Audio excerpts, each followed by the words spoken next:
Yo pagué la fiesta de compromiso de mi hija, pero en medio de las celebraciones, ella se acercó a mí y dijo: «Yo te llamé para servir a los invitados y hacer la limpieza, no para divertirte».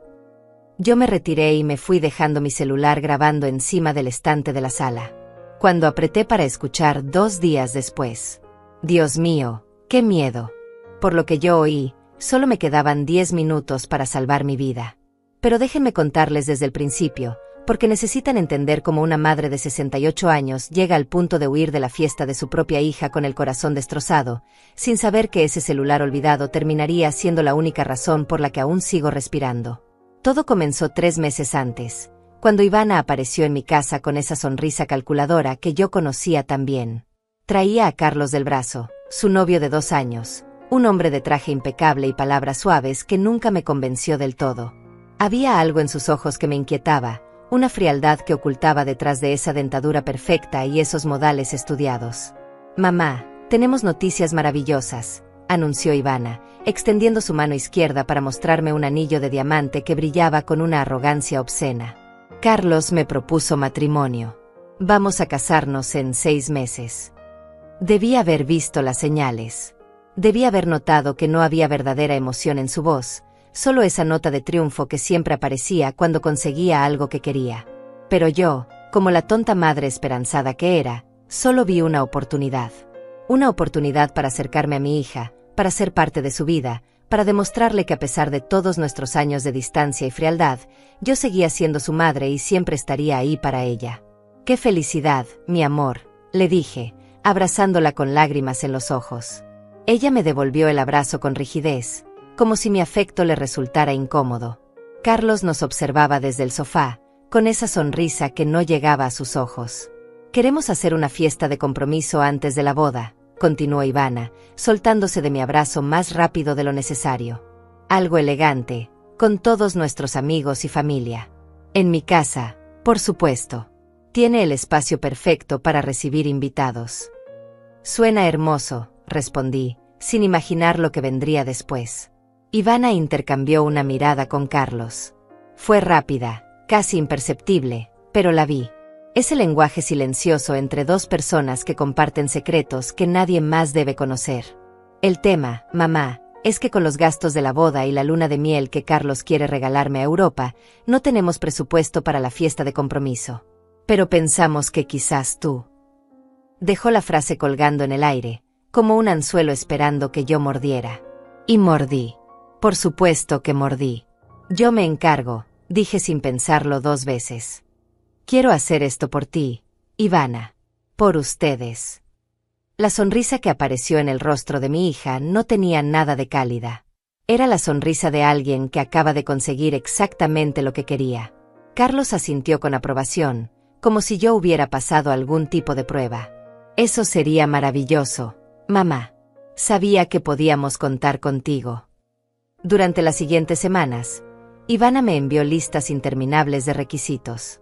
El catering debía ser de un lugar específico, nada de comida casera o soluciones económicas. Las flores tenían que ser importadas, variedades exóticas que costaban una fortuna. Insistió en contratar un grupo musical en vivo, no un simple DJ. Cada detalle que elegía era más caro que el anterior, y yo tragaba mi preocupación y asentía, porque quería que mi hija tuviera lo mejor. Vendí las joyas que mi difunto esposo Rodrigo me había regalado a lo largo de nuestros 40 años de matrimonio. El collar de perlas de nuestro aniversario de plata. Los aretes de diamantes que me dio cuando nació Ivana. El reloj antiguo que perteneció a su abuelo. Cada pieza llevaba una historia, un recuerdo, un pedazo de la vida que construimos juntos. Pero Rodrigo había muerto hacía 5 años, y esas joyas estaban guardadas en una caja, acumulando polvo y nostalgia. Al menos así, pensé, tendrían un propósito. Le darían felicidad a nuestra hija. Qué estúpida fui al creer que Ivana valoraría ese sacrificio. El día de la fiesta llegó con un cielo despejado y una brisa suave que hacía bailar las cortinas blancas en las ventanas de la casa de Ivana. Llegué temprano, como ella me había pedido, vestida con el mejor conjunto que tenía en mi armario, un vestido color crema que Rodrigo siempre decía que me hacía ver elegante.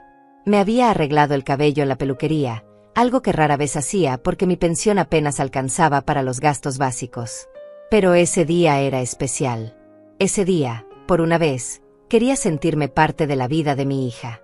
Cuando entré a la casa, Ivana estaba gritándole a los del catering porque habían colocado las mesas a 3 centímetros de donde ella quería. Carlos estaba al teléfono, hablando en voz baja en un rincón, con ese ceño fruncido que indicaba que algo lo preocupaba. Ninguno de los dos me saludó cuando llegué.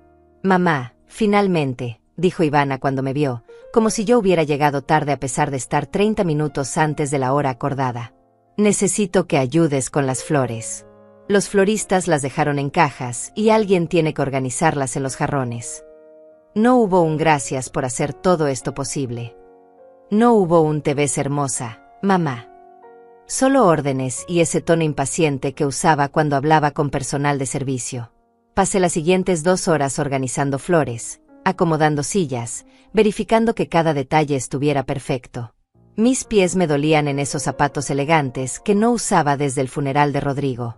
Mi espalda protestaba cada vez que me agachaba a recoger algo del suelo. Pero seguí trabajando, porque eso es lo que hacen las madres. Trabajamos en silencio, con amor, esperando que de alguna manera ese amor sea reconocido. Los invitados empezaron a llegar alrededor de las 6 de la tarde. Hombres en trajes caros y mujeres con vestidos de diseñador llenaron la sala de estar y el jardín. Todos traían regalos envueltos en papel brillante y sonrisas perfectamente practicadas. Ivana flotaba entre ellos como una reina recibiendo tributos, con Carlos siempre a su lado, su mano posesiva en la cintura de ella. Yo intenté mezclarme con los invitados, presentarme como la madre de la novia. Algunos fueron amables, otros me miraron con esa cortesía fría que la gente reserva para quienes consideran insignificantes.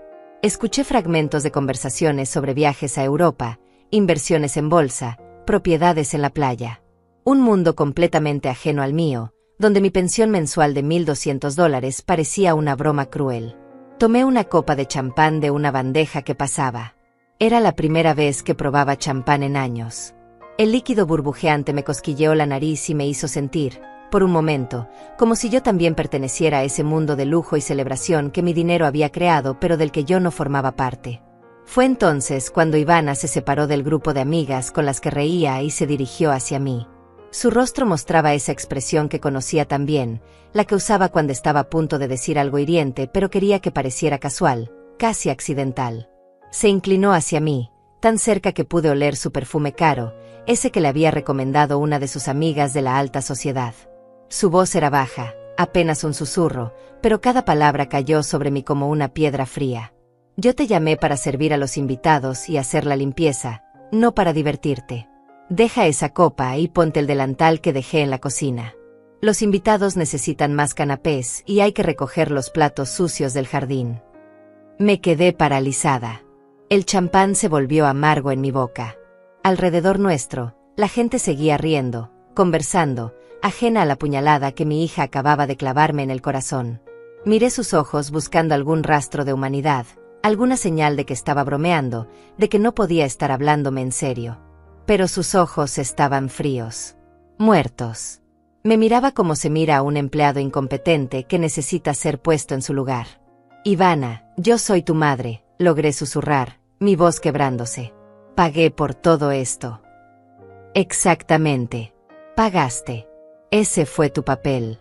Ahora cumple con el otro. Cortó, enderezándose y alisando su vestido como si nuestra conversación fuera un simple inconveniente en su noche perfecta. Y por favor, mantente en la cocina y fuera de la vista. Mis amigos no necesitan saber que mi madre es una simple jubilada que no tiene nada interesante que aportar a sus conversaciones.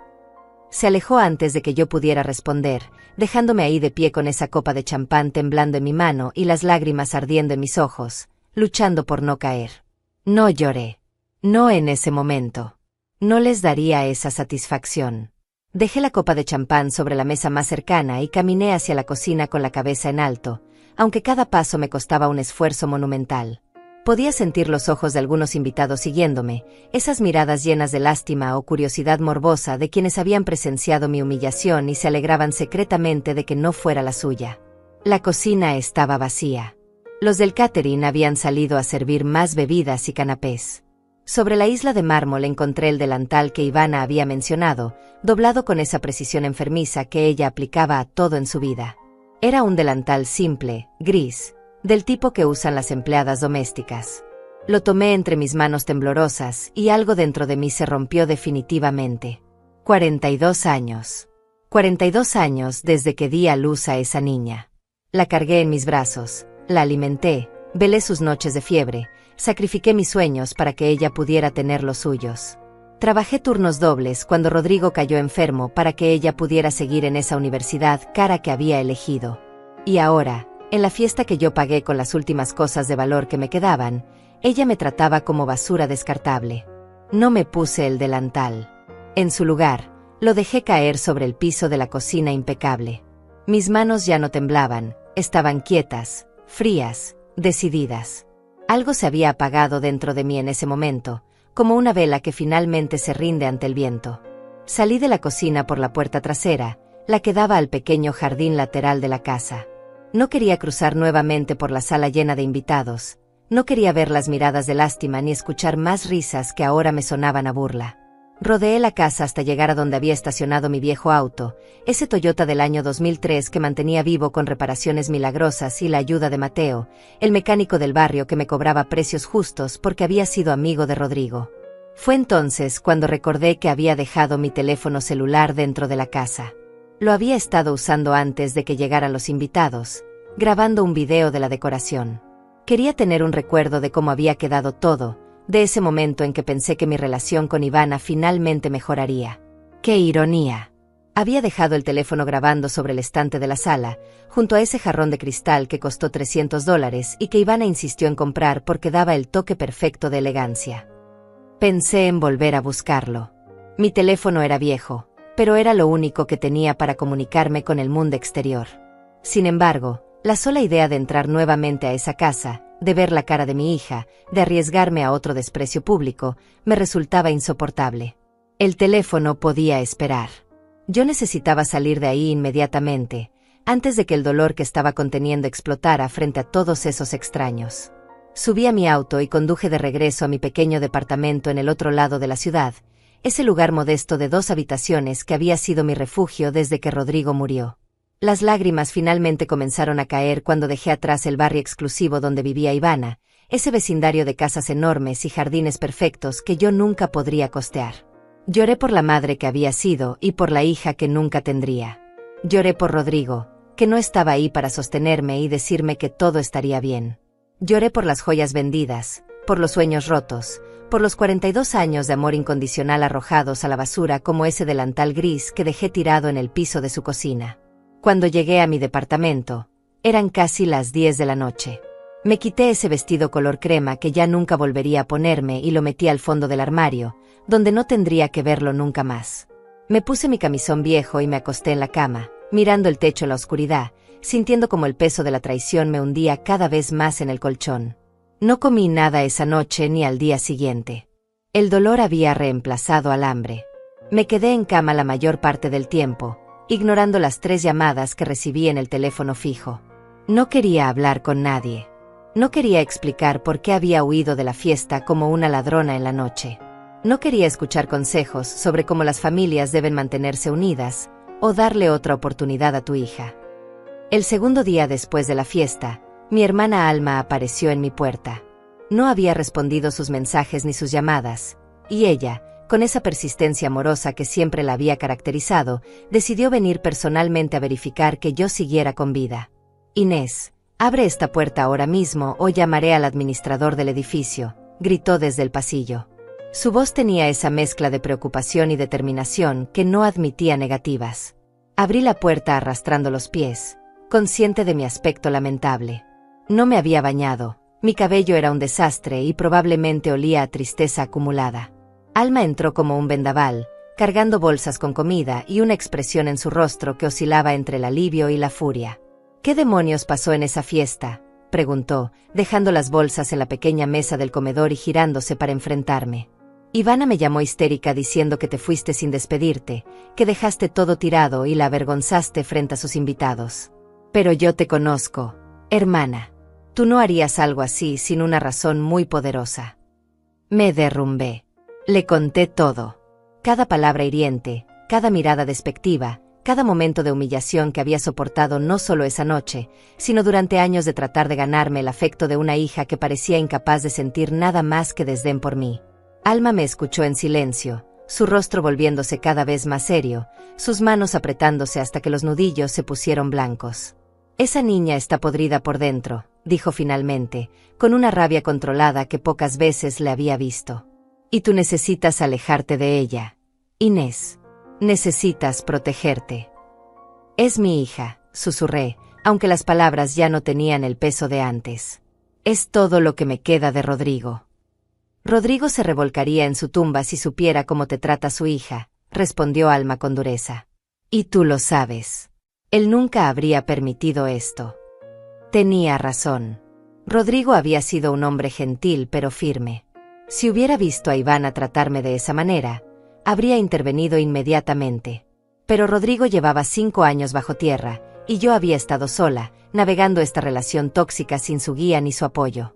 «Por cierto», dijo Alma mientras comenzaba a sacar comida de las bolsas, decidida a alimentarme quisiera o no, «dejaste tu teléfono en casa de Ivana». Ella lo mencionó cuando llamó. Dijo que lo recogieras cuando quisieras, aunque por su tono parecía más una orden que una invitación. Mi teléfono. Lo había olvidado por completo en medio del trauma emocional. De repente me pareció muy importante recuperarlo. No por el aparato en sí, que era viejo y básico, sino porque la idea de que Ivana tuviera algo mío, cualquier cosa que me conectara a ella, me resultaba intolerable. «Iré a buscarlo esta tarde», dije, sintiendo como una nueva determinación comenzaba a crecer dentro de mí. No era rabia, no exactamente. Era algo más frío, más definitivo. Era el momento en que una madre finalmente entiende que debe protegerse de su propia hija. Alma insistió en acompañarme, pero le dije que necesitaba hacer esto sola. Necesitaba enfrentar a Ivana una última vez, recuperar mi teléfono y cerrar ese capítulo de mi vida de forma definitiva. Mi hermana no estaba convencida, pero finalmente aceptó, haciéndome prometer que la llamaría en cuanto saliera de ahí. Me duché, me vestí con ropa cómoda y conduje nuevamente hacia el barrio de Ivana. Era media tarde y el sol brillaba con una intensidad casi cruel, como burlándose de la oscuridad que sentía por dentro. El trayecto me pareció más largo que nunca, cada semáforo en rojo una oportunidad para dar la vuelta y olvidarme del maldito teléfono. Pero seguí adelante. Necesitaba ese cierre. Cuando llegué frente a la casa de Ivana, el jardín aún mostraba rastros de la fiesta. Algunas sillas estaban apiladas en un rincón, esperando que la empresa de alquiler las recogiera. El césped tenía marcas donde habían estado las carpas. Todo parecía triste y desolado bajo la luz del sol, como si la casa misma se avergonzara de lo que había ocurrido entre sus paredes. Toqué el timbre y esperé, mi corazón latiendo con una mezcla de ansiedad y determinación. No hubo respuesta. Toqué nuevamente. Silencio. Probé girar la manija de la puerta y, para mi sorpresa, cedió. La puerta estaba abierta. Ivana tenía esa costumbre peligrosa de dejar la casa sin seguro cuando estaba en el jardín trasero o en el piso superior. Había intentado advertirle muchas veces sobre los riesgos, pero ella siempre me ignoraba con ese gesto de fastidio que reservaba especialmente para mis consejos maternales. «¿Ivana?», llamé desde la entrada, mi voz resonando en el vestíbulo vacío. «Soy yo. Vine por mi teléfono». Nadie respondió. La casa estaba en silencio, ese tipo de silencio pesado que hace que cada pequeño ruido se amplifique de manera perturbadora. Podía escuchar el zumbido del refrigerador desde la cocina y el tic-tac del reloj de péndulo en la sala. Nada más. Entré y cerré la puerta detrás de mí. La sala de estar todavía mostraba señales de la fiesta. Algunas copas olvidadas sobre las mesas, servilletas arrugadas, el olor residual de perfumes mezclados y comida cara. Me dirigí directamente al estante donde había dejado mi teléfono, junto al jarrón de cristal que tanto había costado. Allí estaba, exactamente donde lo había dejado. Lo tomé y vi que la batería estaba casi agotada, pero aún tenía algo de carga. La pantalla mostraba la aplicación de cámara abierta, congelada en el último fotograma que había capturado antes de que yo lo dejara ahí. Me di cuenta con horror de que el teléfono había seguido grabando. Durante 2 días completos, ese aparato viejo y obstinado había permanecido encendido, capturando quién sabe cuántas horas de nada, probablemente. O quizás sonidos de Ivana limpiando después de la fiesta, conversaciones telefónicas intrascendentes, El ruido de la televisión. Presioné el botón para detener la grabación y el teléfono casi se apaga por falta de batería. Estaba a punto de irme cuando escuché voces que venían del jardín trasero. Me quedé inmóvil, reconociendo inmediatamente la voz de Ivana. Estaba hablando con alguien, su tono era diferente al que usaba conmigo, más suave pero también más calculador. La otra voz era masculina. Carlos. Algo en mi interior me advirtió que debía irme, que tomara mi teléfono y saliera de esa casa inmediatamente. Pero mis pies no se movieron. En lugar de eso, me encontré caminando silenciosamente hacia la cocina, desde donde podía escuchar mejor lo que decían sin ser vista. «Ya te dije que no puede esperar 6 meses más», decía Carlos, su voz cargada de una tensión que nunca le había escuchado. El hombre educado y cortés de la fiesta había desaparecido, reemplazado por alguien desesperado y peligroso. «Los tipos a los que les debo no van a esperar hasta que nos casemos y tengamos acceso a tu herencia». «¿Y qué quieres que haga?», respondió Ivana con irritación. «No puedo hacer que mi madre se muera más rápido. Aunque créeme, después de cómo arruinó mi fiesta con su comportamiento patético, no me importaría que desapareciera mañana mismo». Sentí como si me hubieran arrojado agua helada. Me aferré al borde de la encimera de la cocina, tratando de procesar lo que acababa de escuchar. Mi propia hija, hablando de mi muerte con esa indiferencia cruel, como si yo fuera simplemente un obstáculo inconveniente en su camino hacia el dinero. «Ese es precisamente el punto», continuó Carlos, y algo en su tono hizo que se me erizara la piel. «Tal vez no necesitamos esperar a que la naturaleza siga su curso». Hubo un silencio largo y terrible que me hizo contener la respiración. «¿Qué está sugiriendo exactamente?», preguntó Ivana, pero su voz no sonaba horrorizada ni escandalizada. Sonaba curiosa, interesada. «Los accidentes pasan todo el tiempo, especialmente con personas mayores que viven solas», dijo Carlos, y juro que pude escuchar la sonrisa siniestra en su voz. «Una caída en las escaleras, un escape de gas, un incendio. Cosas trágicas pero completamente creíbles». «Carlos, estás hablando de matar a mi madre», dijo Ivana, pero no como una acusación. Lo dijo como si estuviera considerando seriamente la propuesta, sopesando los pros y los contras de un plan de negocios. «Estoy hablando de resolver un problema», corrigió Carlos. «Tú misma dijiste que tu madre cambió su testamento el año pasado, que ahora planea dejar parte de su casa y sus ahorros a tu tía Alma y a esa ridícula organización benéfica que apoya. Si esperamos a que muera naturalmente, podrías terminar con menos de la mitad de lo que te corresponde. Pero si algo le pasara ahora, antes de que haga más cambios, tú serías la única heredera directa». Mi mente trabajaba frenéticamente. Era verdad que había actualizado mi testamento. Después de la muerte de Rodrigo, después de años de frialdad por parte de Ivana, había decidido que mi hermana Alma merecía algo de seguridad en su vejez. Y había destinado una suma considerable a un refugio de mujeres maltratadas, una causa que me importaba profundamente. Pero nunca imaginé que Ivana se enteraría, mucho menos que le importaría tanto. «¿Cuánto necesitas exactamente?», preguntó Ivana después de otro silencio cargado. $50,000 para el viernes. O los tipos que mencioné van a romperme las piernas. Y eso si tengo suerte. Si no la tengo, simplemente desapareceré y nadie volverá a saber de mí. No tengo $50,000, Carlos. Gasté casi todo en esta maldita casa y en mantener las apariencias. Pero tu madre sí los tiene. O al menos tiene una casa que vale 10 veces eso. Una vez que ella ya no esté, podemos vender la propiedad inmediatamente. Yo conozco a alguien que puede hacer que parezca un accidente completamente natural. Es discreto, profesional. Nadie sospechará nada». «¿Ya contactaste a alguien?». La voz de Ivana sonaba más firme ahora, más decidida. Mi hija estaba discutiendo mi asesinato con la misma naturalidad con la que habría planeado unas vacaciones. «Tengo un contacto. Un tipo que trabajó conmigo en la constructora hace años, antes de que lo despidieran por... Bueno, eso no importa. El punto es que sabe cómo hacer estas cosas. Y necesita el dinero tanto como yo». «¿Cuánto cobra?». $10,000. En efectivo. Y lo quiere por adelantado. «No tengo $10,000 en efectivo, Carlos. Pero tienes tarjetas de crédito. Joyas. cosas que puedes vender o empeñar rápidamente. Y una vez que tu madre esté fuera del camino, podrás pagar todo eso y mucho más. Otro silencio.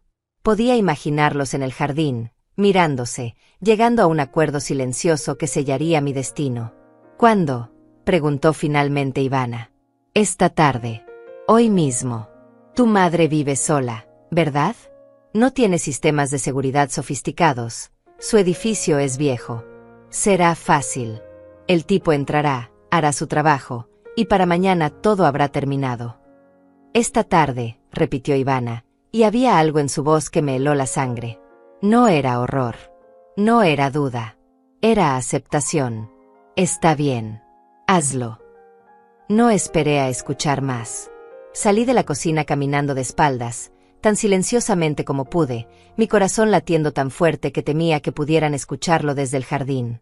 Mis manos temblaban violentamente mientras sujetaba mi teléfono contra mi pecho. Llegué a la puerta principal, la abrí con cuidado para que no hiciera ruido y salí a la luz del sol que ahora me parecía completamente irreal. Caminé hacia mi auto como si estuviera en un sueño. O más bien, en una pesadilla. Subí, cerré la puerta, puse el seguro y me quedé ahí sentada, tratando de que mi cerebro procesara lo que acababa de escuchar. Mi hija acababa de ordenar mi muerte. Mi única hija, la niña que había crecido en mi vientre, a quien había amamantado y consolado en noches de tormenta, acababa de firmar mi sentencia de muerte por dinero. Por una herencia que ni siquiera era tan grande. Por una casa modesta y algunos ahorros que había acumulado centavo a centavo durante décadas de trabajo honesto. Y lo peor de todo, tenían razón sobre una cosa. Yo vivía sola. Mi edificio era viejo, con seguridad mínima. Un portero que trabajaba solo hasta las 6 de la tarde y luego dejaba la puerta principal con un código que todos los residentes conocían. Nadie notaría a un extraño entrando a mi departamento. Nadie vendría a ayudarme si gritaba. Miré el reloj en el tablero de mi auto. Eran las 3:15 de la tarde. Carlos había dicho esta tarde. Eso podía significar en cualquier momento desde ahora hasta la noche. ¿Cuánto tiempo tenía? ¿1 hora? ¿2? ¿10 minutos? Mis manos seguían temblando cuando encendí el motor. Necesitaba pensar. Necesitaba un plan.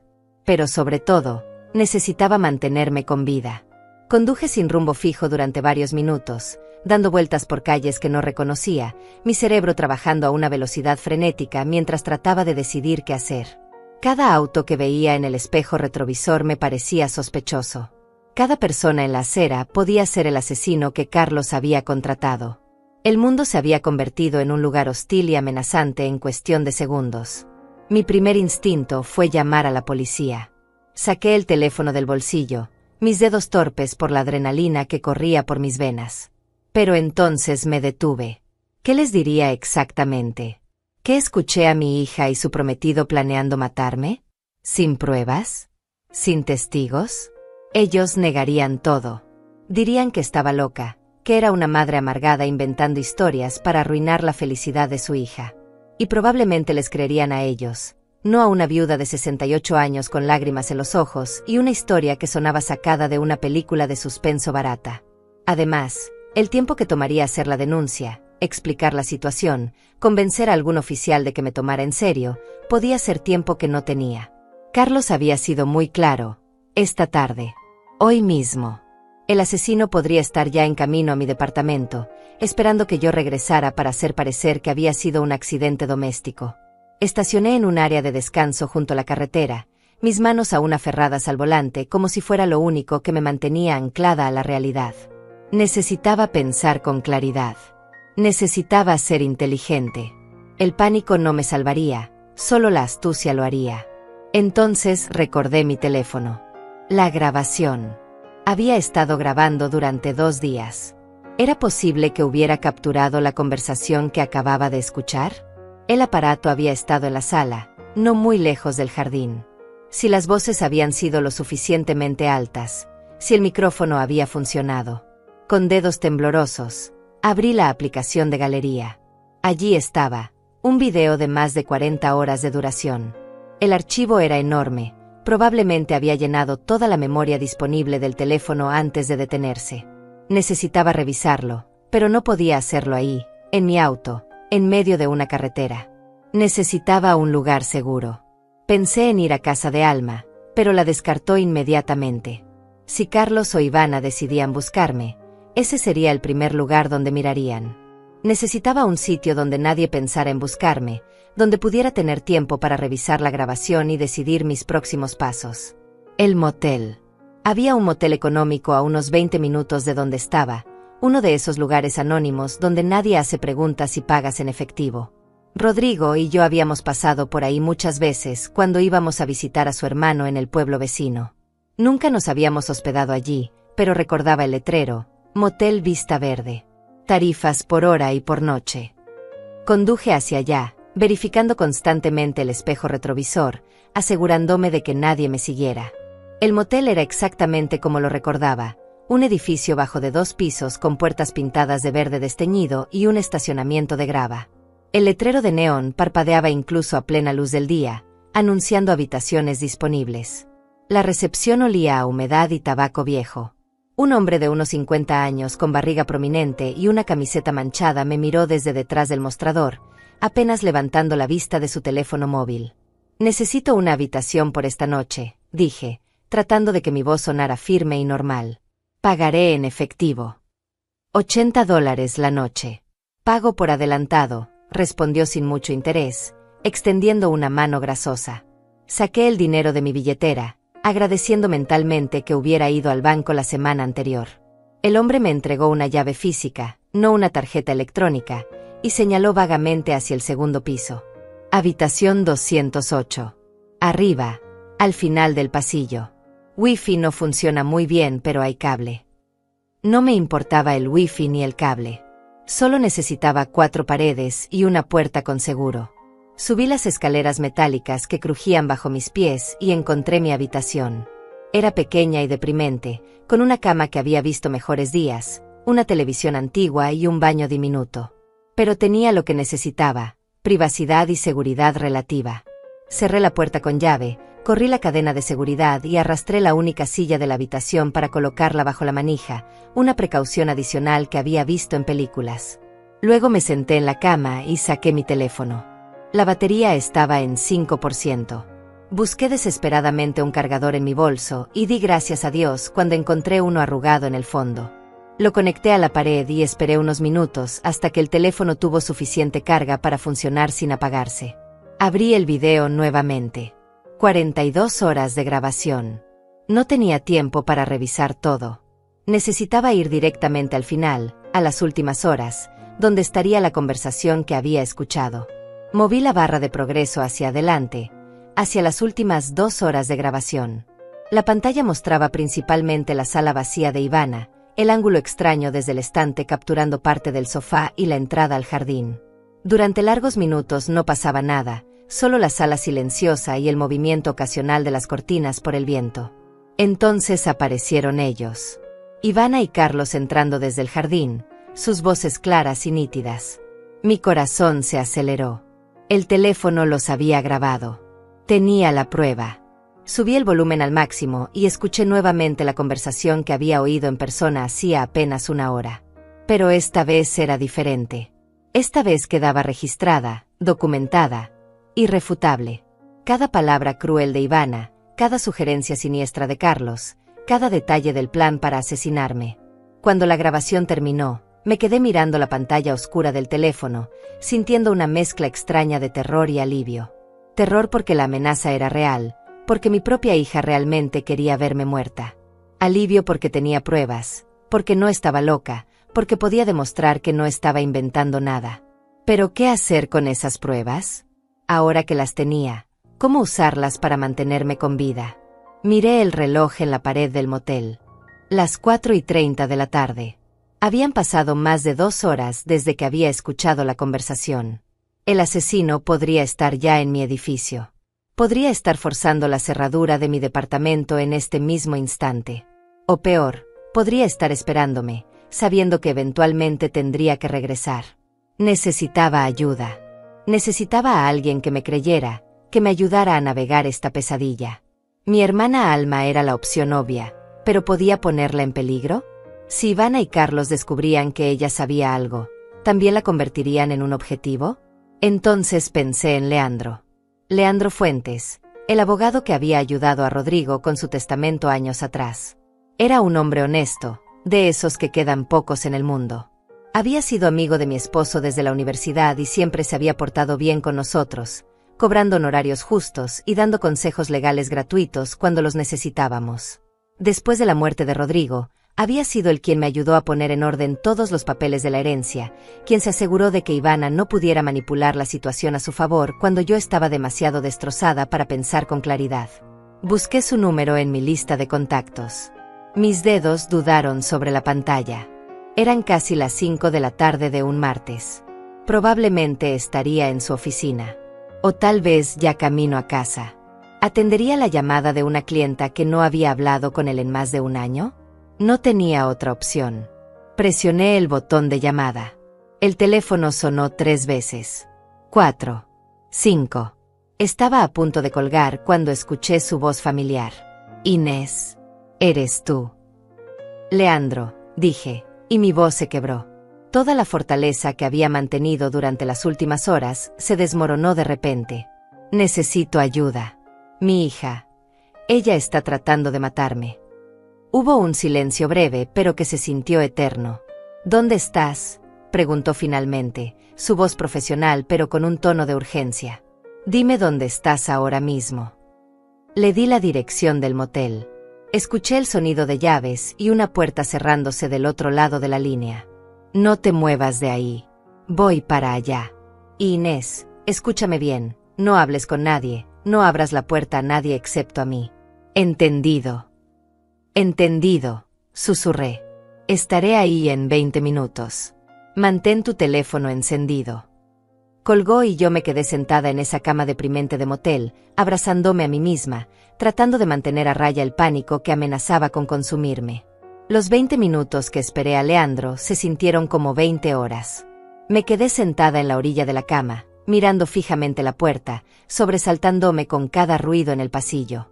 Cada paso en las escaleras metálicas, cada motor de auto en el estacionamiento, cada voz distante me hacía pensar que Carlos o el asesino me habían encontrado de alguna manera.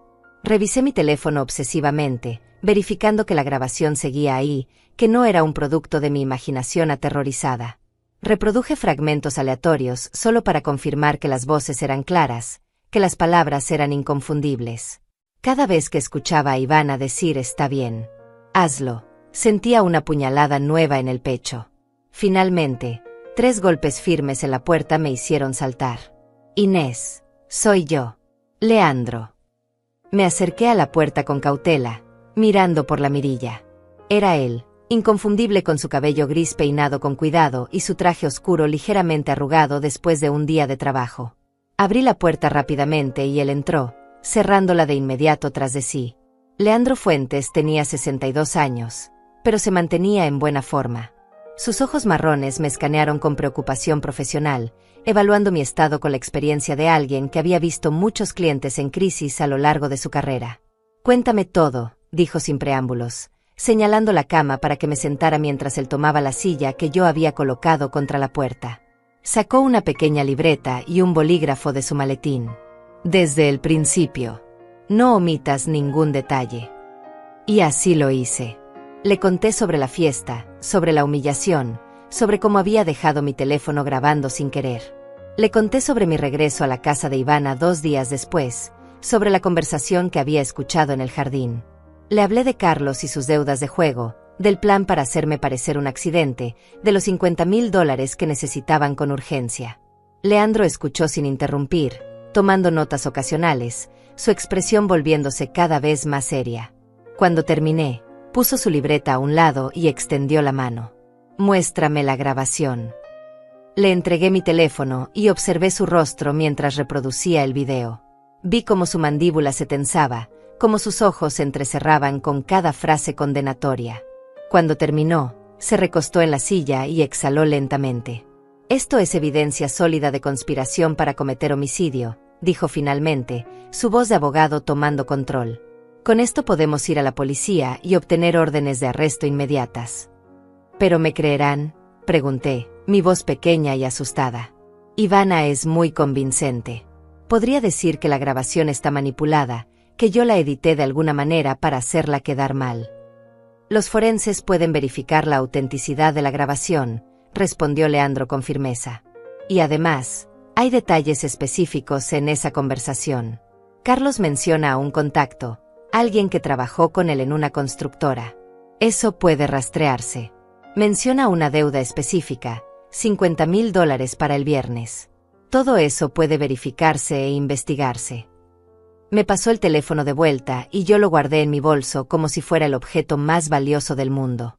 Y en ese momento, lo era. Era la diferencia entre la vida y la muerte. Hay algo más que necesitas saber, continuó Leandro, su tono volviéndose aún más serio si eso era posible. No puedes volver a tu departamento.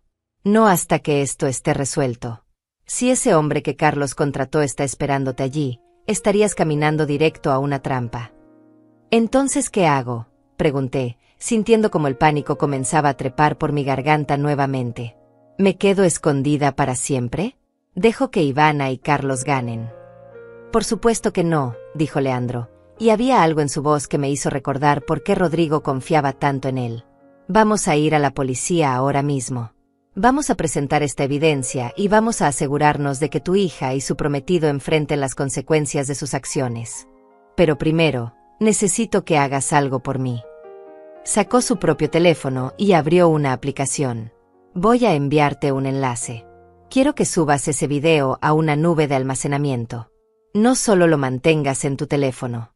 Si algo le pasa a ese dispositivo, necesitamos tener una copia de seguridad. Tenía sentido. Hice lo que me pidió, aunque mi teléfono viejo y lento tardó varios minutos en cargar el archivo enorme. Mientras esperábamos, Leandro hizo algunas llamadas. Primero a la estación de policía, preguntando por un detective específico que conocía de casos anteriores.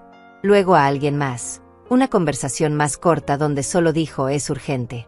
Necesito un favor. Cuando finalmente el video terminó de subirse a la nube, Leandro se puso de pie. Vamos. Tengo un contacto en la fiscalía que nos va a recibir. Es mejor ir directamente allá que a una estación de policía regular. Esto es un caso de intento de homicidio. Necesitamos que lo tomen en serio desde el principio. Lo seguí fuera de la habitación del motel, sintiendo una mezcla de alivio y terror. Alivio porque finalmente estaba haciendo algo concreto para protegerme. Terror porque esto haría que la situación fuera real e irreversible. Una vez que presentáramos las pruebas, no habría vuelta atrás. Mi relación con Ivana, por tóxica y dañina que hubiera sido, terminaría de forma definitiva. Mi hija iría a prisión. Y yo tendría que vivir el resto de mis días, sabiendo que mi propia sangre había querido verme muerta. Íbamos bajando las escaleras del motel cuando mi teléfono sonó. El número de Alma apareció en la pantalla. Inés. Gracias a Dios. ¿Dónde estás? Ivana me llamó hace una hora preguntando por ti. Dice que fuiste a su casa a buscar tu teléfono y que cuando ella llegó del supermercado ya no estabas. Sonaba preocupada, pero había algo raro en su voz. Algo que no me gustó. Miré a Leandro, quien había escuchado suficiente como para entender la situación. Asintió, indicándome que respondiera. Alma, escúchame con atención. No le digas a Ivana que hablaste conmigo. No le digas nada. Y por favor, no vayas a tu casa esta noche. Quédate en un hotel o con una amiga, pero no en tu casa. ¿Qué? Inés, me estás asustando. ¿Qué está pasando? No puedo explicártelo ahora, pero confía en mí. Por favor. Haz lo que te digo y mañana te explicaré todo. Hubo un silencio tenso. ¿Estás en peligro?, preguntó finalmente mi hermana, su voz temblando. Estuve. Pero ahora estoy con Leandro y vamos camino a la fiscalía. Todo va a estar bien. Voy para allá. No, dije con firmeza. Quédate lejos de esto por ahora. Te prometo que te llamaré en cuanto pueda. Colgué antes de que pudiera protestar. Leandro ya estaba en su auto, un sedán gris que había visto días mejores pero que estaba impecablemente limpio por dentro. Me senté en el asiento del pasajero y él arrancó el motor. El trayecto a la fiscalía tomó 40 minutos en el tráfico de la tarde. Durante el camino, Leandro me explicó qué esperar. Habría preguntas, muchas preguntas. Tendría que contar mi historia varias veces. Revisarían la grabación minuciosamente. Tomarían mi declaración oficial. Y si todo salía como esperábamos, emitirían órdenes de arresto para Ivana y Carlos esa misma noche. ¿Y el hombre que Carlos contrató? Pregunté. ¿Qué pasa con él? La policía enviará una unidad a tu edificio. Si está ahí esperándote, lo atraparán. Y si no está ahí, las declaraciones de Ivana y Carlos bajo interrogatorio eventualmente llevarán a él. El edificio de la fiscalía era una estructura moderna de vidrio y concreto en el centro de la ciudad. Leandro me guió a través de los pasillos con la confianza de alguien que había estado ahí muchas veces antes.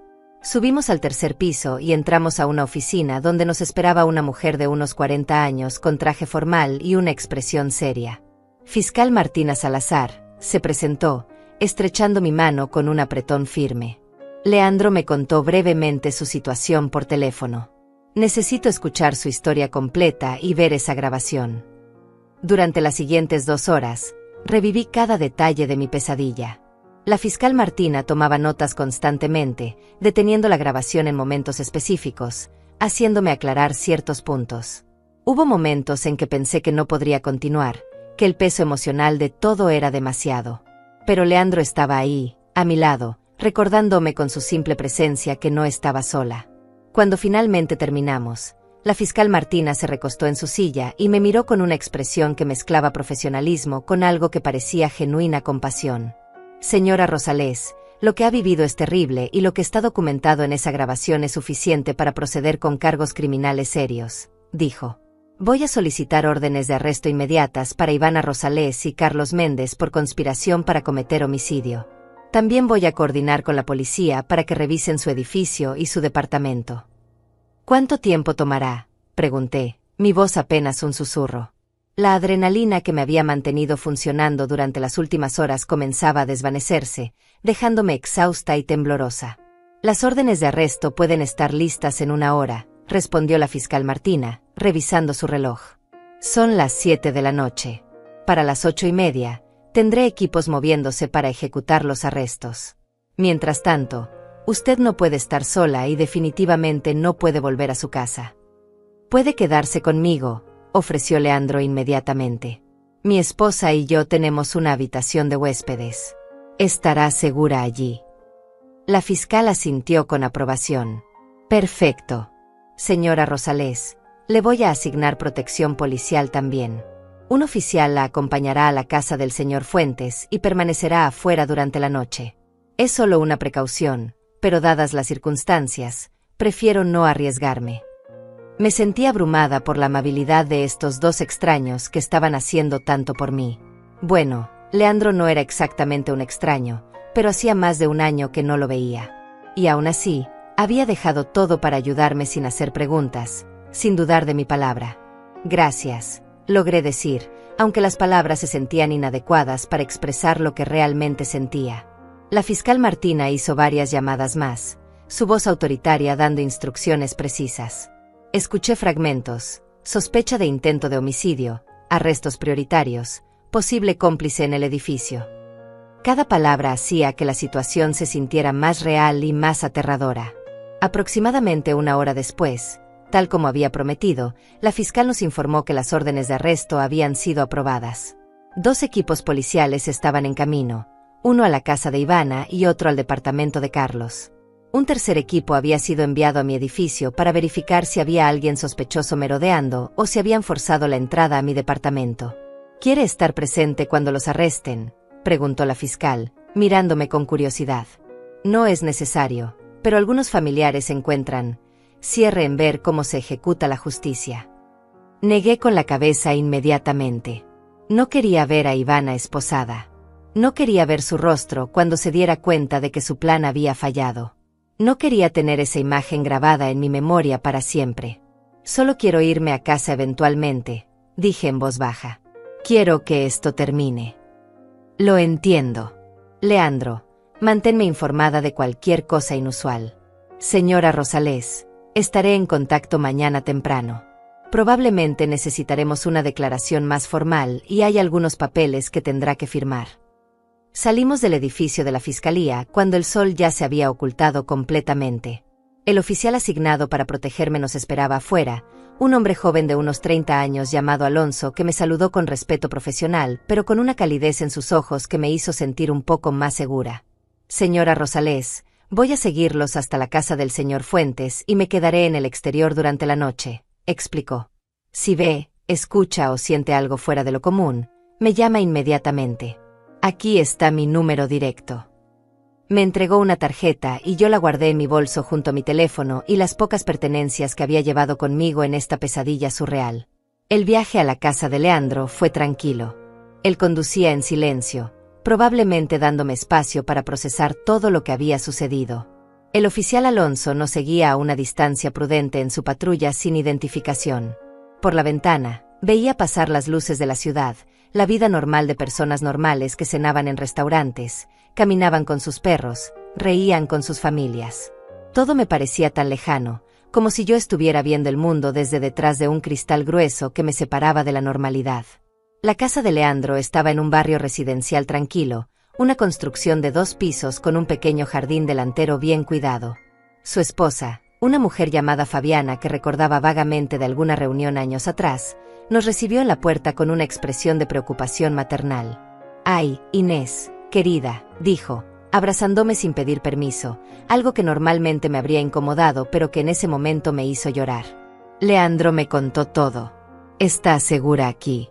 Nadie te hará daño».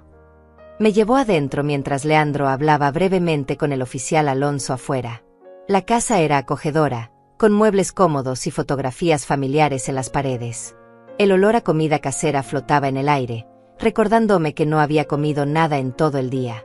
«Debes estar hambrienta», dijo Fabiana, leyendo mis pensamientos. «Hice sopa de pollo. Nada elegante, pero reconforta el alma». No tenía apetito, pero ella insistió y yo terminé sentada en su mesa de cocina, sorbiendo sopa caliente que efectivamente reconfortaba algo dentro de mí. Leandro se unió a nosotros después de asegurar que el oficial Alonso estaba posicionado estratégicamente con vista a la entrada principal. «Las noticias no tardarán en llegar», dijo Leandro, sirviéndose café. «Una vez que ejecuten los arrestos, la fiscal Martina nos contactará». Esperamos. Los minutos se arrastraban como horas. Fabiana intentaba hacer conversación casual sobre cualquier cosa excepto la situación actual. Me preguntó sobre mi salud, sobre cómo estaba el edificio donde vivía, sobre si había visto alguna película buena recientemente. Eran preguntas mundanas y triviales, pero apreciaba el esfuerzo que hacía para mantenerme distraída. Alrededor de las 9:30 de la noche, el teléfono de Leandro sonó. Vi cómo su expresión cambiaba mientras escuchaba, asintiendo ocasionalmente, haciendo preguntas cortas. Cuando colgó, me miró con una mezcla de alivio y algo más oscuro. «Los arrestaron», dijo simplemente. «A ambos». Ivana estaba en su casa cuando llegó el equipo policial. Carlos estaba con ella. No opusieron resistencia. Debí sentir alivio. Debí sentir victoria. Pero lo único que sentí fue un vacío profundo y doloroso. Mi hija estaba en una celda. La niña que había crecido dentro de mí, a quien había dado vida, estaba siendo procesada como una criminal. Y lo era. Era una criminal que había intentado matarme. Pero seguía siendo mi hija. ¿Y el otro hombre?, pregunté. «El que Carlos contrató». «También lo encontraron», respondió Leandro, y su expresión se volvió más sombría. «Estaba dentro de tu departamento, Inés». Forzó la cerradura trasera, la del balcón. Estaba preparando el lugar para que pareciera que habías tenido un escape de gas accidental. «Si hubieras regresado a casa esta tarde». No terminó la frase. No necesitaba hacerlo. Los tres sabíamos exactamente qué habría pasado si yo hubiera regresado a mi departamento. Estaría muerta. Mi cuerpo habría sido encontrado mañana por la mañana, tal vez por el administrador del edificio o por algún vecino que oliera el gas. Ivana habría llorado lágrimas de cocodrilo en mi funeral. Habría heredado todo. Y nadie habría sospechado nada. 10 minutos, susurré, recordando las palabras que había pensado cuando escuché por primera vez la grabación. Si no hubiera olvidado mi teléfono, si no hubiera ido a buscarlo justo cuando ellos estaban hablando, si no hubiera escuchado sus planes, solo me habrían quedado 10 minutos de vida cuando regresara a casa.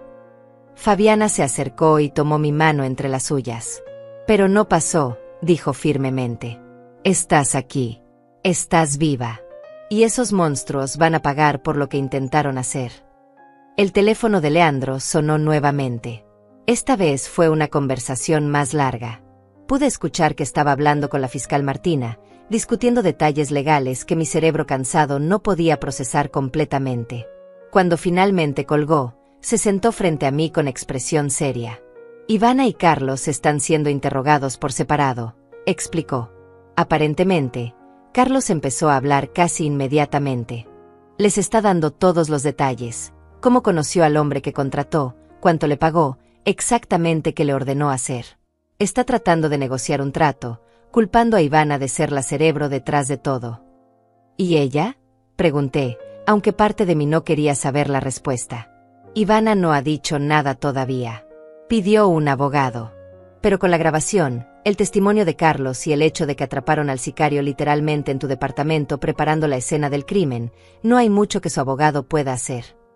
Sentí que las lágrimas comenzaban a caer por mis mejillas.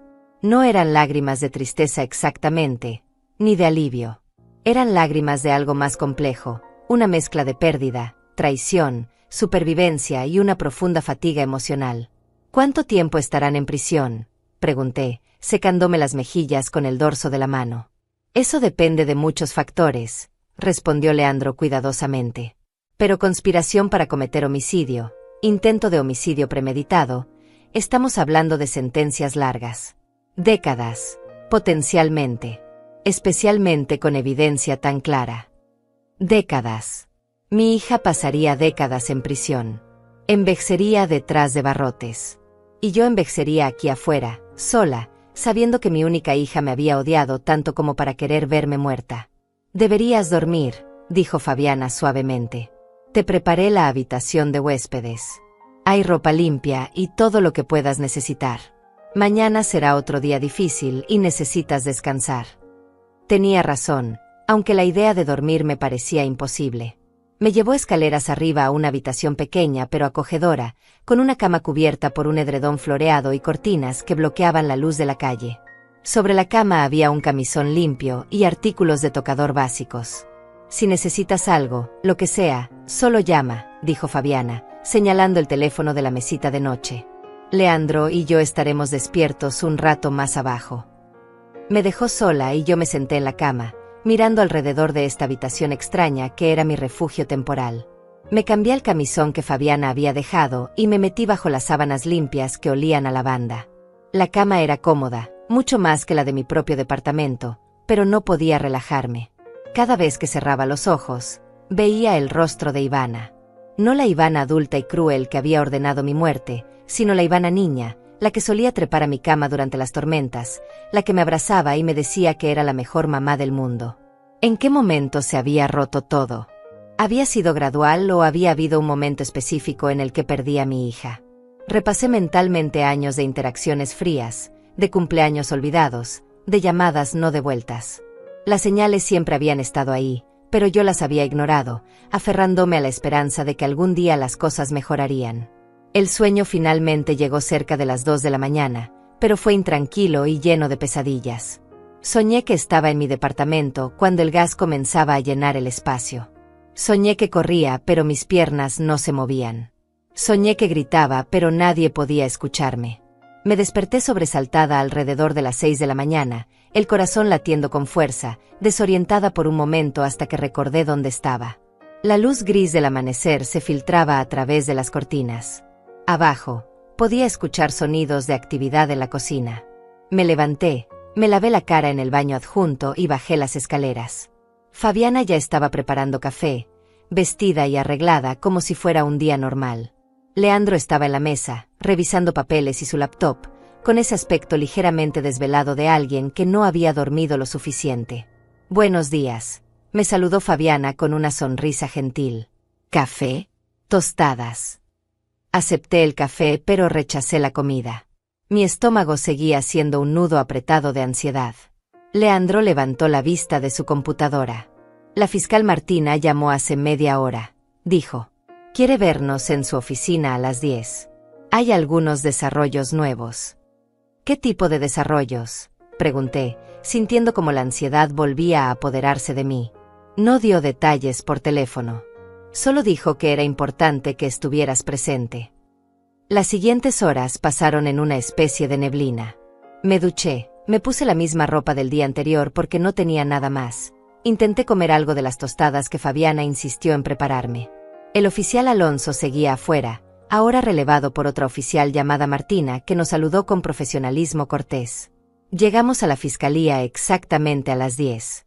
La fiscal Martina nos esperaba en su oficina, pero esta vez no estaba sola. Había un hombre mayor con ella, de unos 50 y tantos años, con traje oscuro y una expresión seria que me puso nerviosa inmediatamente. Señora Rosales, este es el detective Mateo Vargas, presentó la fiscal. Ha estado a cargo de la investigación desde anoche. El detective me estrechó la mano con un apretón firme, pero no excesivo.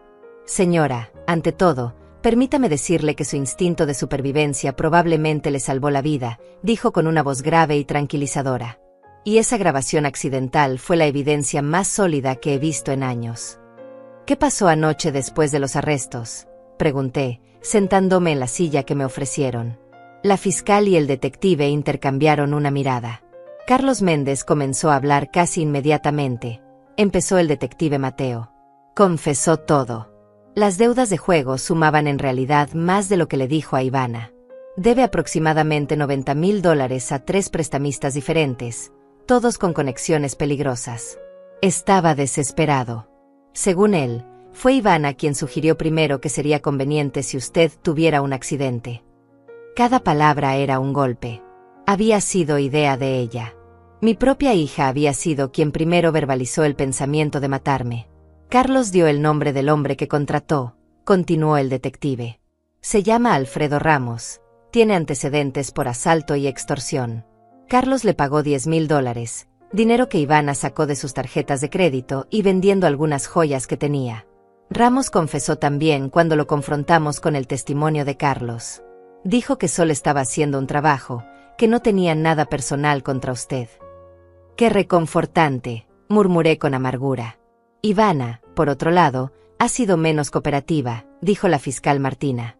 Su abogado está tratando de argumentar que ella estaba siendo manipulada por Carlos, que la convenció de ir por ese camino. Pero la grabación contradice eso claramente. En el audio, se escucha que ella toma decisiones, que acepta el plan, que da su aprobación final. ¿Qué significa esto legalmente?, preguntó Leandro, siempre el abogado profesional incluso en medio del caos emocional. Ambos están siendo acusados de conspiración para cometer homicidio y tentativa de homicidio, respondió la fiscal. Alfredo Ramos está siendo acusado de intento de homicidio.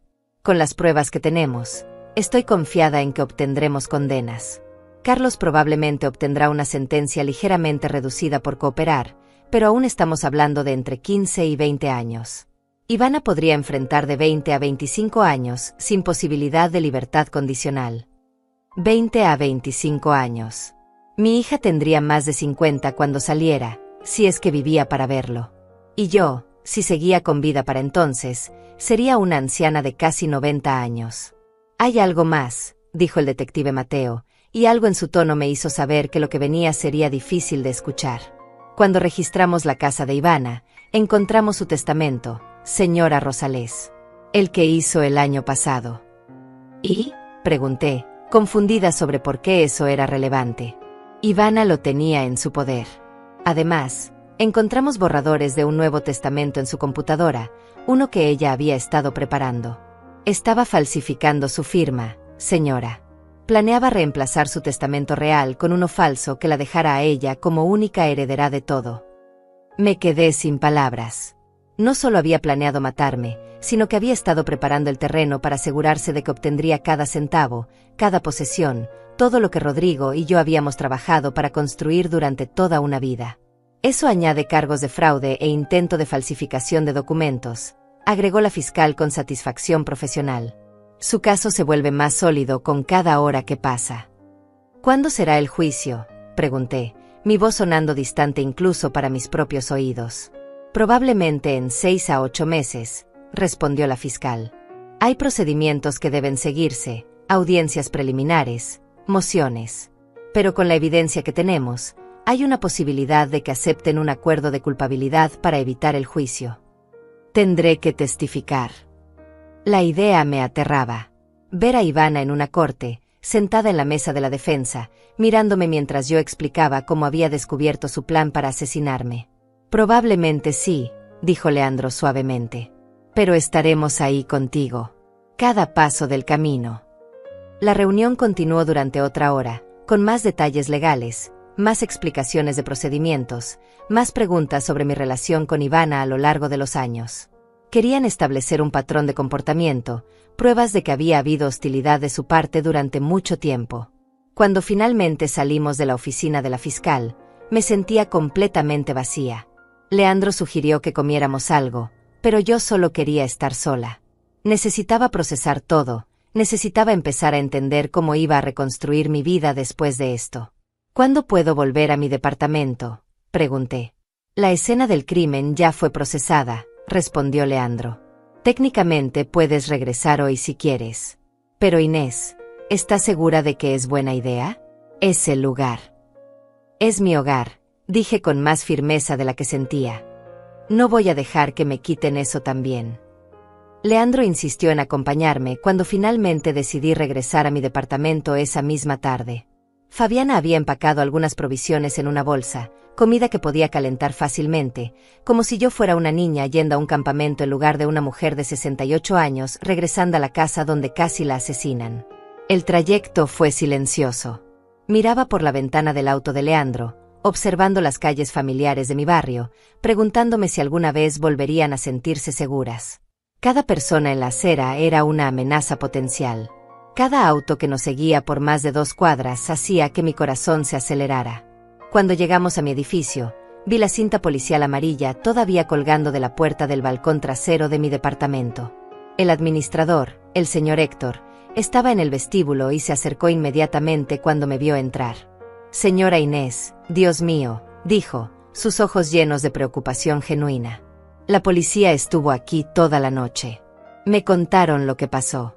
No puedo creer que alguien intentara. En mi edificio. Está bien, Héctor, le dije, aunque claramente no estaba bien. Arreglaron la cerradura del balcón. Sí. Llamé a un cerrajero esta mañana. Puso una cerradura nueva, muy segura. Y también cambié el código del edificio, por si acaso. Aquí tiene el nuevo código. Me entregó un papel con una combinación de números que memoricé inmediatamente.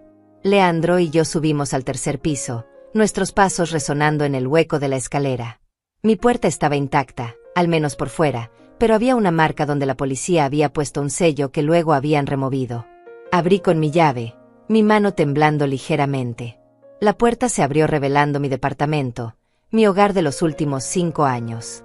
Todo parecía normal a primera vista, pero luego noté los pequeños detalles. Polvo de huellas dactilares en algunas superficies, muebles ligeramente movidos de su posición habitual, la ventana del balcón trasero abierta para ventilar. Y el olor. Un olor químico residual que me hizo saber que la policía había encontrado lo que Alfredo Ramos había preparado. El gas que habría llenado mi hogar, que habría acabado con mi vida mientras dormía o simplemente respiraba. ¿Estás segura de esto?, preguntó Leandro, observando mi rostro mientras yo miraba alrededor. Tengo que estarlo, respondí, entrando completamente y cerrando la puerta detrás de nosotros. No puedo dejar que el miedo me convierta en prisionera de mi propia vida. Pasamos la siguiente hora revisando el departamento. Leandro verificó todas las ventanas, todas las cerraduras, incluso revisó debajo de la cama y dentro de los armarios como si fuéramos a encontrar algún peligro acechando. Yo limpié el polvo de huellas dactilares, devolví los muebles a sus lugares correctos, intenté hacer que el espacio volviera a sentirse mío. El teléfono del departamento sonó, haciéndome sobresaltar. Lo miré con desconfianza antes de responder. Inés. Era Alma, su voz cargada de alivio y preocupación. Finalmente contestas. He estado tratando de comunicarme contigo todo el día. ¿Qué demonios está pasando? Vi en las noticias que arrestaron a Ivana y Carlos. Dijeron algo sobre intento de homicidio, pero no dieron nombres de las víctimas. Por favor dime que no es lo que estoy pensando. Me senté en el sofá, de repente exhausta. Es exactamente lo que estás pensando, dije quedamente. Ivana y Carlos planearon matarme, Alma. Contrataron a alguien para hacerlo parecer un accidente. Escuché un sollozo del otro lado de la línea. Dios mío, Inés. ¿Cómo? ¿Por qué? Le conté todo, desde el principio. La fiesta, la humillación, el teléfono olvidado, la grabación accidental, la conversación que había escuchado. Alma lloró abiertamente mientras yo hablaba, interrumpiendo ocasionalmente con exclamaciones de horror e incredulidad. Voy para allá, dijo cuando terminé. Ahora mismo. No deberías estar sola. Estoy con Leandro Fuentes, el abogado de Rodrigo. Pero sí, ven. Necesito verte. Alma llegó 30 minutos después, cargando una maleta pequeña. Me voy a quedar contigo unos días, anunció sin darme opción de negarme. No me importa si hay espacio o no. Dormiré en el sofá si es necesario. Pero no te voy a dejar sola después de algo así. La abracé, dejando que sus brazos me sostuvieran mientras finalmente me permitía sentir el peso completo de todo lo que había sucedido. Lloré en su hombro como no había llorado desde la muerte de Rodrigo, lágrimas que venían de un lugar profundo y roto dentro de mí. Leandro se despidió poco después, haciéndome prometer que lo llamaría si necesitaba cualquier cosa. Alma preparó té y nos sentamos en mi pequeña mesa de comedor, la misma mesa donde Rodrigo e Ivana y yo habíamos compartido miles de comidas cuando ella era pequeña. ¿Cómo terminamos aquí?, pregunté, mirando fijamente mi taza de té. ¿En qué momento mi hija se convirtió en alguien capaz de esto? No lo sé, hermana, respondió Alma con tristeza. Pero sé que no es tu culpa. Tú fuiste una buena madre. La mejor que pudiste ser. Ivana tomó sus propias decisiones horribles, y ahora tiene que enfrentar las consecuencias. Pasará décadas en prisión, susurré. Mi única hija. La sangre de mi sangre. Tu única hija intentó asesinarte por dinero, dijo Alma con dureza. No puedes permitirte sentir lástima por ella. Inés. Ella no sintió lástima por ti cuando planeaba tu muerte. Tenía razón, lo sabía. Pero el corazón de una madre no funciona con lógica. Amamos incluso cuando no deberíamos. Perdonamos incluso lo imperdonable, sufrimos por nuestros hijos sin importar cuánto daño nos causen. Los días siguientes pasaron en una especie de rutina extraña. Alma se quedó conmigo, durmiendo en el sofá a pesar de mis protestas. Leandro llamaba diariamente con actualizaciones sobre el caso. La fiscal Martina me citó 2 veces más para aclarar detalles y firmar declaraciones. Los vecinos del edificio me miraban con una mezcla de lástima y curiosidad morbosa cuando me cruzaba con ellos en el pasillo. La historia había salido en las noticias locales. No mencionaban mi nombre específicamente debido a que era la víctima, pero el barrio era pequeño y los chismes viajaban rápido. Todos sabían que la mujer del tercer piso casi había sido asesinada por su propia hija.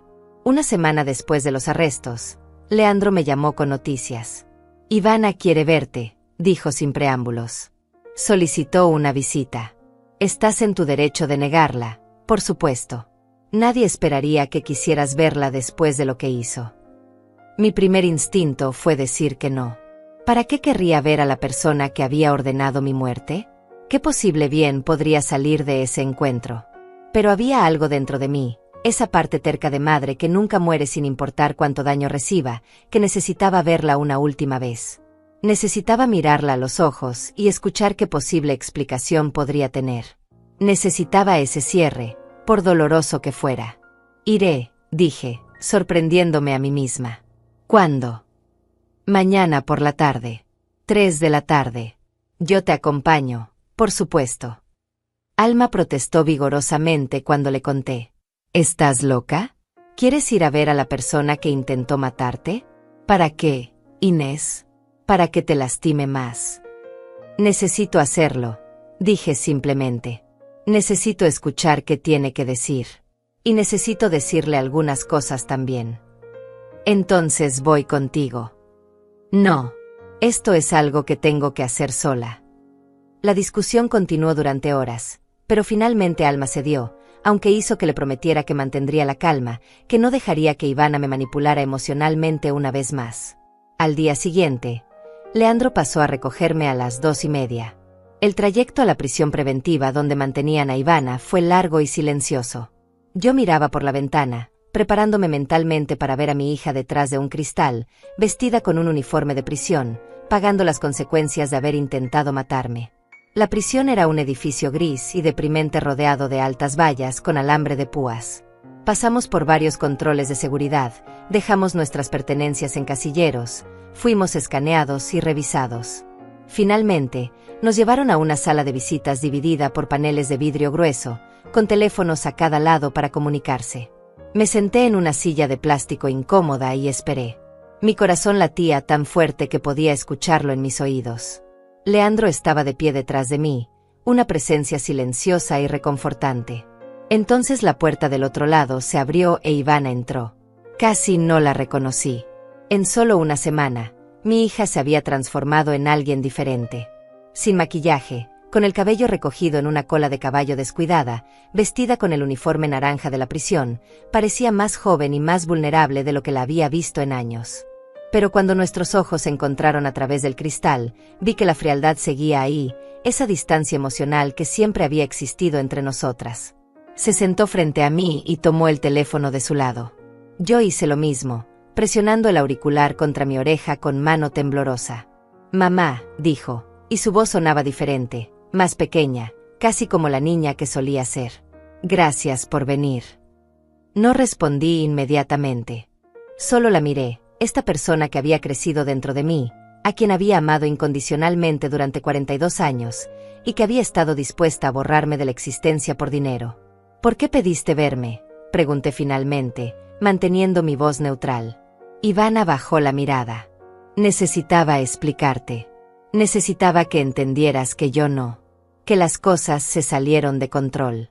Carlos estaba desesperado, me presionó, y yo». «No», la interrumpí con firmeza. «No vas a culpar a Carlos. Escuché la grabación. Ivana. Escuché tu voz cuando dijiste, está bien, hazlo. Nadie te presionó. Tomaste una decisión». Sus ojos se llenaron de lágrimas, pero no estaba segura si eran genuinas o calculadas. «Estaba enojada contigo», dijo, su voz quebrándose. «Siempre estuve enojada. Desde que papá murió y descubrí que había cambiado su testamento, que había dejado dinero para la tía Alma y para esa estúpida organización benéfica. Como si extraños merecieran más que tu propia hija. Tu padre te dejó la casa de campo y $50,000, respondí, sintiendo como la rabia comenzaba a reemplazar al dolor. Eso era más que generoso. Pero no era suficiente para ti, ¿verdad? Nunca nada era suficiente. Tú también cambiaste tu testamento, me acusó, su tristeza transformándose en resentimiento. Sin siquiera decirme. Como si yo no importara. Cambié mi testamento porque durante años me trataste como basura, dije, mi voz elevándose a pesar de mis esfuerzos por mantener la calma. Porque cada vez que intentaba acercarme a ti me rechazabas. Porque el único momento en que mostrabas interés en mí era cuando necesitabas dinero. ¿Y sabes qué, Ivana? Aún así te amaba. Aún así vendí las joyas de tu padre para pagarte esa maldita fiesta. Aún así habría hecho cualquier cosa por ti. Pero no era suficiente, susurró ella. Nunca fuiste suficiente. Papá era el fuerte, el exitoso. Tú solo eras la esposa, la madre, nada especial. Esas palabras me golpearon como una bofetada física. Era la verdad más cruda y dolorosa que Ivana me había dicho jamás. Para ella, yo nunca había sido una persona completa, solo un rol, una función que cumplir. Y cuando dejé de ser útil, dejé de tener valor. Vine aquí pensando que tal vez habría alguna explicación, dije, sintiendo como algo dentro de mí se cerraba definitivamente. Que tal vez mostrarías remordimiento real, que reconocerías la magnitud de lo que intentaste hacer. Pero veo que solo querías justificarte. Querías hacerme sentir culpable de alguna manera por tus acciones. No es así, protestó Ivana, las lágrimas corriendo por sus mejillas ahora. Mamá, yo me arrepiento. De verdad. Si pudiera retroceder el tiempo. Pero no puedes, la interrumpí. Y aunque pudieras, no estoy segura de que tomarías una decisión diferente. El problema nunca fue Carlos, ni el dinero, ni siquiera el testamento. El problema es que en algún punto del camino, perdiste tu humanidad. Te convertiste en alguien capaz de planear la muerte de su propia madre con la misma frialdad con la que planearías unas vacaciones. Me puse de pie, lista para terminar esta conversación que solo estaba reabriendo heridas. «Espera», dijo Ivana urgentemente. «Por favor, no te vayas así. Necesito que me perdones. Necesito saber que algún día podremos». «No», dije con una claridad que me sorprendió incluso a mí. «No hay perdón para esto, Ivana. No hay camino de regreso. Pasarás muchos años en prisión pensando en lo que hiciste. Y yo pasaré el resto de mi vida reconstruyéndome, rodeándome de personas que realmente me aman, viviendo para mí misma por primera vez en décadas». «¿Entonces eso es todo?», preguntó, su voz ahora llena de rabia en lugar de tristeza. «¿Me vas a abandonar aquí?». «No te estoy abandonando», respondí tranquilamente. «Tú te abandonaste a ti misma el momento en que decidiste que mi vida valía menos que tu herencia. Adiós, Ivana». Colgué el teléfono antes de que pudiera responder y me alejé sin mirar atrás. Leandro me alcanzó en el pasillo, su mano en mi hombro en un gesto de apoyo silencioso. «¿Estás bien?», preguntó mientras salíamos del edificio hacia el aire fresco del exterior. «Lo estaré», respondí, y por primera vez en mucho tiempo, realmente lo creí. Los meses siguientes fueron de reconstrucción. Ivana finalmente aceptó un acuerdo de culpabilidad después de que Carlos testificara en su contra. Recibió 23 años de prisión sin posibilidad de libertad condicional. Carlos recibió 18 años. Alfredo Ramos, el hombre que habían contratado, recibió 15 años. Yo asistí a la sentencia, necesitaba ver ese momento final de justicia. Cuando el juez pronunció la sentencia, Ivana me miró desde la mesa de la defensa. Busqué en su rostro algún signo de remordimiento genuino, pero solo vi resentimiento y autocompasión. Después del juicio, Alma me convenció de vender mi departamento. Tenía demasiados recuerdos oscuros, demasiadas sombras. Compré un lugar más pequeño pero más luminoso en un barrio diferente, un nuevo comienzo en todos los sentidos. Retomé viejas aficiones que había abandonado. Me uní a un club de lectura en la biblioteca local. Empecé a tomar clases de pintura. Conocí a otras mujeres de mi edad que se convirtieron en amigas verdaderas, el tipo de amigas que había estado demasiado ocupada criando a Ivana para cultivar antes. Actualicé mi testamento una vez más. Alma recibiría la mitad de todo. El resto iría al refugio de mujeres maltratadas y a una organización que ayudaba a personas mayores víctimas de abuso familiar. Rodrigo habría estado orgulloso. 6 meses después de la sentencia, recibí una carta de Ivana desde la prisión. La sostuve en mis manos durante días sin abrirla.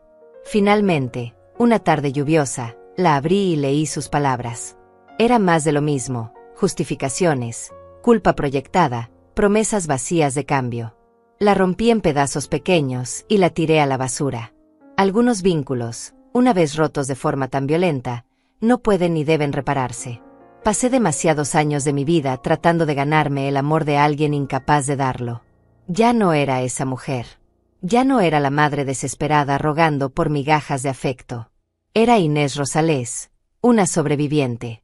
Una mujer que había mirado a la muerte a los ojos y había elegido vivir. Una mujer que había perdido a su única hija, pero había encontrado su propia fuerza. En las noches tranquilas en mi nuevo apartamento, a veces pensaba en esos 10 minutos. Los 10 minutos que habrían sido todo lo que me quedaba de vida si no hubiera olvidado mi teléfono, si no hubiera regresado en el momento exacto, si no hubiera escuchado esa conversación. Pero no pensaba en ellos con terror. Pensaba en ellos con gratitud. Porque esos 10 minutos me habían dado una segunda oportunidad. Una oportunidad de vivir el resto de mi vida en mis propios términos, rodeada de personas que me valoraban, libre del peso de un amor tóxico que casi me destruye.